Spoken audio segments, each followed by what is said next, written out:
My name is Mark Miner. I am an investigative writer and author. In my travels, I've investigated many people and places. Watch as I seek out stories that are typically outside of the box of normal. I am the Seeker.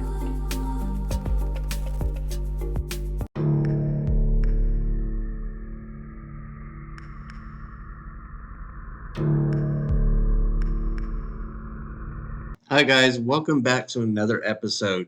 So, today we're going to talk about alternate timelines and alternate lives. So, the many worlds interpretation of quantum physics has been around for nearly 60 years. It's a highly controversial idea which suggests that our world and everything in it is constantly splitting into alternate timelines. If it's correct, here's what your true existence might actually be like. So over 100 years ago, the discovery of quantum physics kind of ruined the party. Our comfortable clockwork conception of the universe was thrown into disarray with the realization that, at the micro scale, there's some crazy funky stuff going on. Thanks to quantum mechanics, we now know that matter takes on the properties of both particles and waves. What's more, thanks to Werner Heisenberg and Erwin Schrödinger, we can never be certain about a particle's momentum or position, nor can we be certain about an object's state when it's not being observed. In other words, the universe, at least at a certain scale, appears to be completely fuzzy and nebulous, possibly even random. Quantum physics has royally messed up classical and seemingly intuitive principles of space and time, causality, and the conservation of energy. This means that Newtonian and even Einsteinian, did I pronounce that right? Interpretations of the universe are insufficient. Indeed, if we're going to develop a unified and comprehensible theory of everything, we're going to have to reconcile all of this somehow.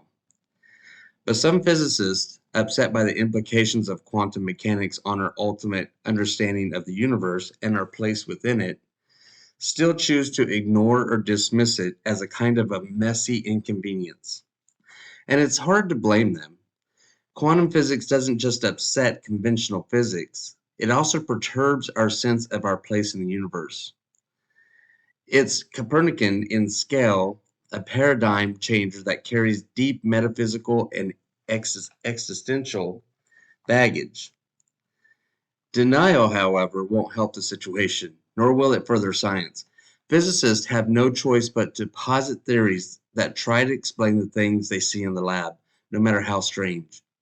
And in the world of quantum mechanics, this has given rise to a number of different interpretations, including the Copenhagen interpretation, the ensemble interpretation, and the de Broglie-Bohm theory, and many, many others. And of course, there's the infamous many worlds interpretation. So, back in the 1950s, a Princeton undergraduate by the name of Hugh Everett III embroiled himself in the wonderful and wacky world of quantum physics. Yay, fun. He became familiar with the ideas of Niels Bohr, Heisenberg, and Schrödinger, and studied under Robert Dicke and Eugene Wigner. Then in 1955, he began to write his PhD thesis under the tutelage of John Archibald Wheeler. In 1957, he published his paper under the name Quantum Mechanics by the Method of the Universal Wave Function. Eventually, after further edits and trimming, it was republished under the name Wave Mechanics Without Probability. And though he referred to his theory as the relative state formulation, it was rebranded as the many worlds interpretation by Bruce Seligman in the 60s and 70s. But, like so many seminal theories in science, Everett's idea was scorned. So scorned, in fact, that he gave up physics and went to work as a defense analyst and consultant. God, I can't talk today. Now, some 60 years later, his radical idea lives on among a small, but growing subset of physicists. In a recent poll of quantum physicists, some 18% of respondents said they subscribe to the many worlds interpretation as compared to the 42% who buy into the dominant Copenhagen interpretation. So essentially, Everett's big idea was the suggestion that the entire universe is quantum mechanical in nature and not just spooky phenomena found at the interdeterministic microscopic scale. By bringing macro scale events into the picture, he upset the half century's worth of work that preceded him. The two different worlds, argued Everett, can and must be linked. No doubt, the problem that quantum mechanics presents is the realization that we appear to live in a deterministic world that contains some non-deterministic elements. Everett worked to reconcile the micro with the macro by making the case that no arbitrary division needs to be invoked to delineate the two realms. I know I'm using a lot of big words, but I think you're coming along with me, so just keep going on with the journey with me, okay? So he considered the universal wave function, a mathematical list of every single configuration of a quantum object, like a hydrogen atom. It's a description of every possible configuration of every single elementary particle in the universe. It's a pretty big list. What Everett did was apply Schrodinger's wave function equation to the entire universe, which is now known as the Everett postulate. Everett also argued that the measurement of quantum object doesn't force it into one comprehensible state or another. Instead, it causes the universe to split or branch off for each possible outcome of the measurement. The universe literally splits into distinct worlds to accommodate every single possible outcome. See, I told you we were going to get there. So he's saying that it splits off and we possibly have alternative timelines and alternative worlds. And interestingly, Everett's ideas allowed for randomness to be removed from quantum theory, and by consequence, all the physicists, thus making physicists very happy. It's not worth noting that the MWI, many worlds, you understand where I'm going with that. I'm just going to say MWI, stands in sharp contrast to the popular Copenhagen interpretation, a branch of physicists which says quantum mechanics cannot produce a coherent description of objective reality. Instead, we can only deal with probabilities of observing or measuring various aspects of energy quanta. That's entities that don't conform to classical ideas of particles and waves. Its proponents talk about the wave function collapse, which happens when a measurement is made, and which causes the set of probabilities to immediately and randomly assume only one of the possible values. So according to the many worlds theory, to Everett, a world is a complex, causally connected subsystem that doesn't significantly interfere with other elements of the grander supposition. These worlds cannot be called universes, but universe tends to describe the whole kit and caboodle.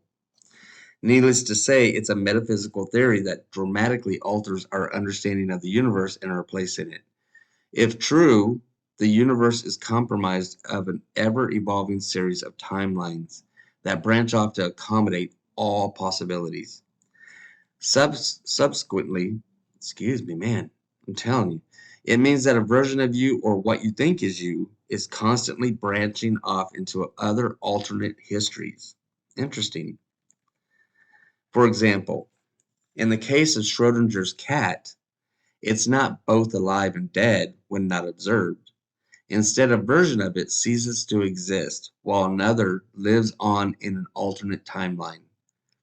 As another example, one version of you will stop reading or listening listening to this video or doing anything at this exact point, while another version of you will continue to the very end. There may even be an evil version of you somewhere, so long as it's probable and that it doesn't violate physical laws of the macro scale. A new version of the universe and all that's within it will be created. In turn, those will continue to branch off based on the new contingencies contained therein. But ever worlds in which probability breaks down can never be realized, and by consequence, never observed. So what appears to be a single individual living from moment to moment is actually a perpetually multiplying flow of experiences. There is not just one timeline. Instead, there are many, many worlds. This means that all possible alternative histories and futures are real. This also means that there could be an infinite number of universes, and that everything that could have possibly happened in our past has in fact happened in the past of some other worlds. Not surprisingly, there are a number of objections to the MWI, as noted. 82% of quantum physicists don't buy it. One of the most common complaints is that MWI grossly violates conservation of energy. Others argue that it violates Occam's razor, that it doesn't account for non-local events, like an alien making an observation far, far away, or that its perimeters and definitions like measurement are far too liberal or vague. And of course, it leads to a host of strange conclusions. For example, a version of you will win the lottery every time you play it. Sure, it's highly improbable, but it's not impossible. In the space of all probable worlds, a version of you will have to experience it. Perhaps even more bizarre is the scenario in which a person, someone who cannot play a musical instrument per se, sits in front of a piano and plays Debussy's Clair de Lune to perfection strictly by chance. Sure, the odds of correctly hitting each successive note gets astronomical in scale as the piece progresses. But this is the weirdness that arises when we have to consider 1, probabilities and not impossibilities, and 2, the near infinite number of expressions of all possible worlds. But something about the scenario just feels kind of wrong to me. Another interesting and related perspective comes from the Rational Skepticism website. And I quote, "For now, the MWI is physically dependent. That is, the likelihood of an outcome is assessed from physical potential. However, we all know that likelihood of events isn't contingent upon physical potentials. I know, for instance, given the evolution of my own mind, that the likelihood of me becoming a materialist tomorrow is 0. I have no doubt about that, given that I've already been there and seen the flaws thereof, not to mention everything else I've seen. Likewise, you all may be sure of something or another. Further, for example, though the physical potential exists, the likelihood of tomorrow's papers headlining the Pope as a murderous gay atheist seems bleak, to say the least. Therefore, are these many worlds constrained by what is physically possible or by what is sensibly possible? That is, do mental, emotive concerns dictate that worlds are possible or simply physical potentials? On the face of it, it would seem that the MWI doesn't have any recourse towards mental potential agency." End quote. Sounds like he's actually given it some thought. And it's a great point. At what point does probability, even with the confines of classical physics, enter into the realm of sheer improbability? In the previous example, that of our insanely lucky piano player, such a thing might never play out because the person hasn't developed the proper finger musculature, or they may suddenly stop mid-performance, aghast at their freakish achievement. And there's also the issue of testability. Regrettably, we can't communicate with our splitting selves.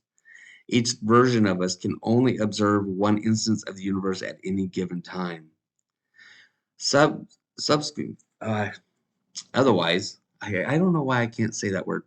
Otherwise, the MWI is considered untestable, leading many to dismiss it at being unscientific or just plain bonkers. Actually, there may be a way to test it.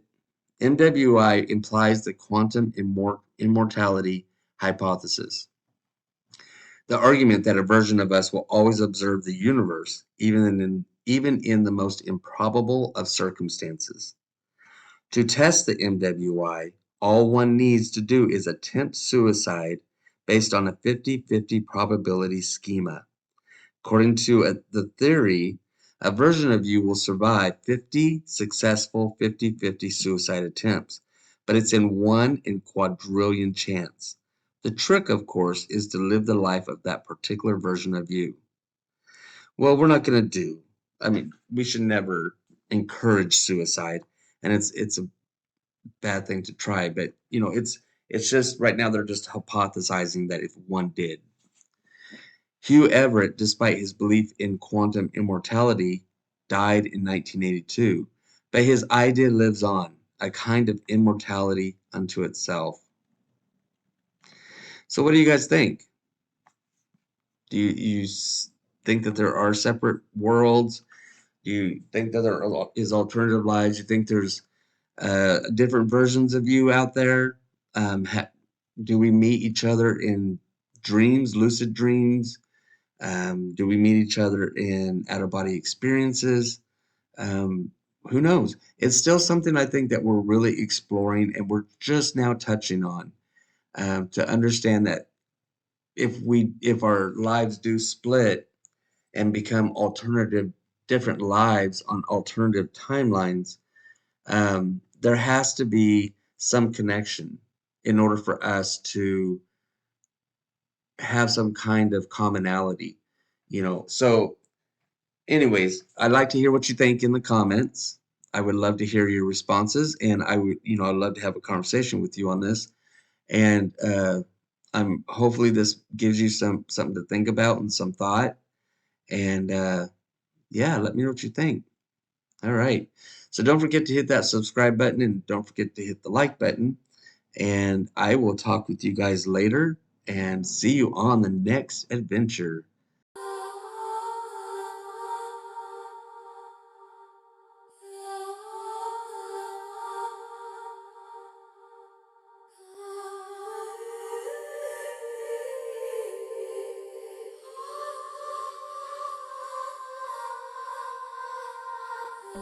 Oh